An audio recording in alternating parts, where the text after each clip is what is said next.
Hello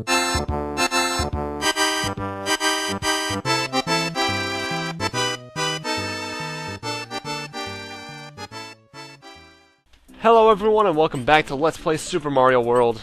In the last part we completed Vanilla Dome and now we're going to continue on and do the entirety of what's technically the fourth world. And starting off with Butter Bridge, I think this was?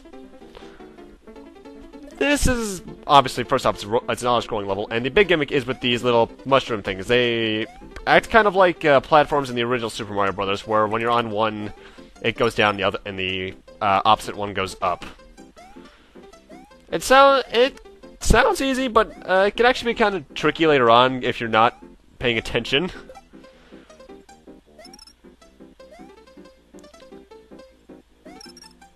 Oh, and also, this Koopa Troopa chain can be rather painful if you don't realize that you can hold down the B button to get a higher jump after hitting an enemy. I'm surprised it didn't get hit there. Anyway, here's a really big spot that's kind of a pain. You have to make sure you can get up all these platforms, otherwise you're probably gonna die. Though you can stay on this one as long as you want to, because the screen goes down at this point.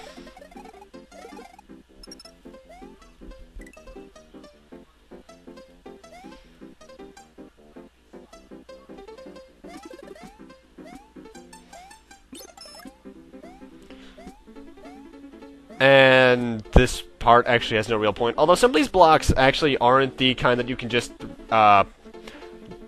jump into to make them flip. Some of these are actually hidden coin blocks.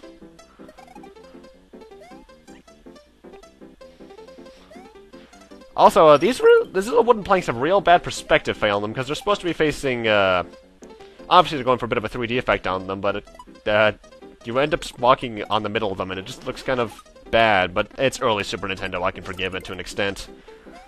Because this was launched Super Nintendo, actually. Once you know it, it's one of the best games on the system. But yeah, that was Butter Bridge 1. I hope this was Butter Bridge. I touched that tape. Screw you, game. I love you, but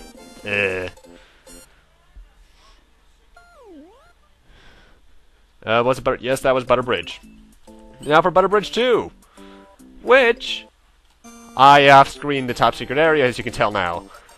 This is actually one of my least favorite levels in the game. It has a lot of flying Koopas and such that go all across these moving platforms, and it's honestly probably one of my least favorite levels in the game. Therefore, ever since about 6 years ago, I started just skipping it entirely. Why? I used to like to challenge myself. Still do today, but not as much.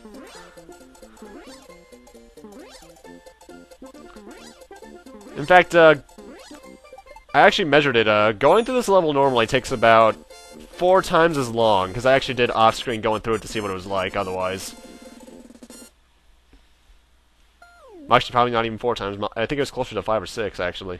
I don't remember, though. That was like last week. And now we're finally at Ludwigs Castle. However, there's some levels we can take on down here, so let's cut over there. Cheese Bridge area. Welcome to one of the areas that has, well, probably one of the most annoying alternate exits in the game. And I also don't like it much as a level to begin with, because those platforms in the beginning, you're going to be riding them through the entire thing across all these wires. And you want to make sure that you do, because otherwise you will die. The chainsaws, also you can jump onto those ropes by pretty much like it's a grate. The chainsaws are obviously damaging. And if you're flying and you get hit by one of them, you're going to spin jump and you will likely die. So that's the main exit. Time for the alternate exit. And guess where it is? Do you notice how there was a bit of a pit beneath the goal? Well, you have to fly beneath that. There's also a 3-up moon there if you want it. Alternatively, instead of flying, you can also just go get Yoshi and betray him, make him go into the pit while you jump off him. But I prefer to fly because it looks more awesome. And, Soda Lake. It's not the level so much I don't mind. I mind it's those enemies right there. Those are Torpedo Teds. They're like Bullet Bills, only they're pretty much absolutely invincible. As far as I can remember, almost nothing can kill them. Aside from maybe Yoshi, and even then, I'm not too sure. And their hitbox is actually kind of deceptively big. It's not like too terribly big, but It's just so ever so slightly bigger that's annoying. And there's also the fact of how they drop down from the ceiling. It's kind of in an arc, actually, so you need to keep that in mind.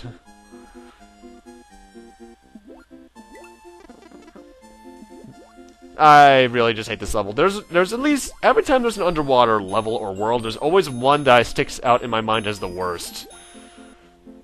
Aquatic Mine, I'm looking at you.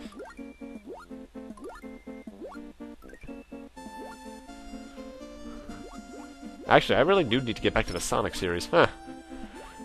But I'd rather not talk about Sonic and Mario. There's already that rivalry there. I don't want to fire up any fanboys. Oh god, I don't know how I survived that. But Soda Lake, if the Torpedo Teds weren't there, it wouldn't be that annoying of a level, but they are, so therefore it is. Thankfully, there's no alternate exit for this one. Just one singular one that you only have to go through once.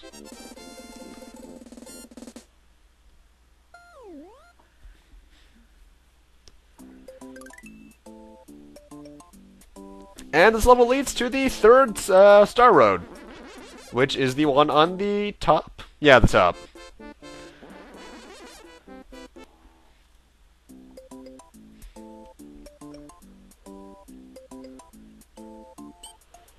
Anyway, it's time for the next level, which is Cookie Mountain. This level's there. It's rather annoying, actually, because Monty Moles are all over the place, along with this new enemy here, Sumo Brothers, I think they're called? They like to stomp the ground and cause fire to appear out of their ass. Quite literally, actually. And there's actually, I think, a glitch with the fire that if you're below it when it starts, like a entire platform below it, it can still damage you. I'm not too sure of that one, though. Having Yoshi for this does help, and by the way, I should mention I did go to the top secret area off-screen. I forgot to mention that. Why? Because flying through this level is oh so fun. Plus, it gets me up to these clouds, which leads to a one-up over here. Get the block, thank you. You're normally supposed to get up here via a vine, which you can get from the block below that one right there. But overall, it's meh. Right there, I think that's actually the first time I've seen that kind of block. That's a randomizer block. Pretty much, it cycles through every item, and when you the item that's on the block when you hit it, then you will get that item. Hey, Charge and Shock. Whoa, you're a high jumper now. 40! I think 40 is actually the highest the gold tape can get. I rarely ever get that, so I'm glad I got that on recording. And now it's finally time for Ludwigs Castle. Oh, Ludwig, I hate you so much in Mario Wii. Anyway, as you're gonna notice, when it starts up, we're in a very tiny corridor. With dry beetles, which my cape can take out no problem, and a lot, and I mean a lot, of maces. But at least I think they're supposed to be maces, I'm not too sure. It's Nintendo Land, after all. Getting hit is pretty much required there. I've never gotten through it without doing so. Luckily, they have a mushroom there just for you. And oh god, I hate this section. I don't know why I wanted to keep the cape. That was a stupid idea, me. Hit that on and off block, otherwise you will die via crushing. I think either Brutal Mario World, which is an awesome ROM hack, or Kaizo Mario World, which is a ROM hack I never want to touch again, actually did something with this entire concept. And now more great climbing. You know what that means, though? One-up abuse! Yay!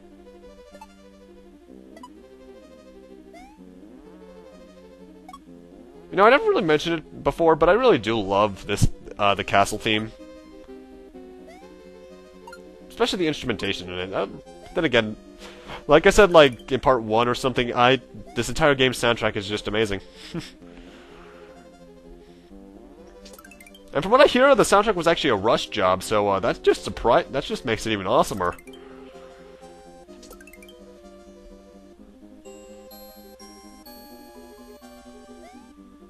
Much better than Mario Wii's. Well, most of Mario Wii's, actually. There are some themes I like.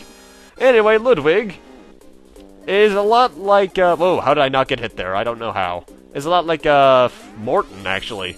You jump on him once, he rolls a bit around, though, and then he springboards into the air. And in times, he can get to places you can't, like that.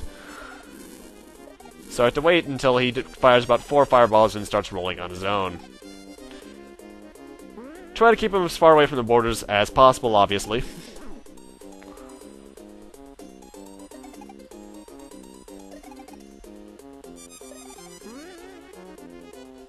But Ludwig isn't that hard. He's also a completely different color than he is otherwise. His shell's in gold in Mario 3 and Mario 3 and all the other games.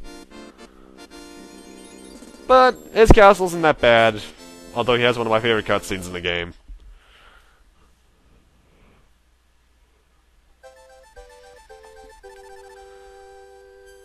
TNT. Nope. To space. Oh god, no. Ludwig von Koopa's days of composing Koopa symphonies in Castle Number 4 are over. The force of illusion lies ahead. Mario must use his brain to solve the puzzle of this perplexing forest. In other words, solve my maze. Oh, Superman 64, I hate you so much. But yeah, also, I like how the hill keeps the bandage from the cutscene. Nice detail there, game. But with that, welcome to the Forest of Illusion, my least favorite world in the game. But with that, I'm gonna need to end this off here. Yeah, I know it's kind of short, but I need to practice this place. Thank you guys for watching, rate, comment, subscribe, all that kind of stuff. And next time on Let's Play Super Mario World, we'll be doing at least a good amount of the Forest of Illusion, because there's quite a few levels here, actually. See you guys then.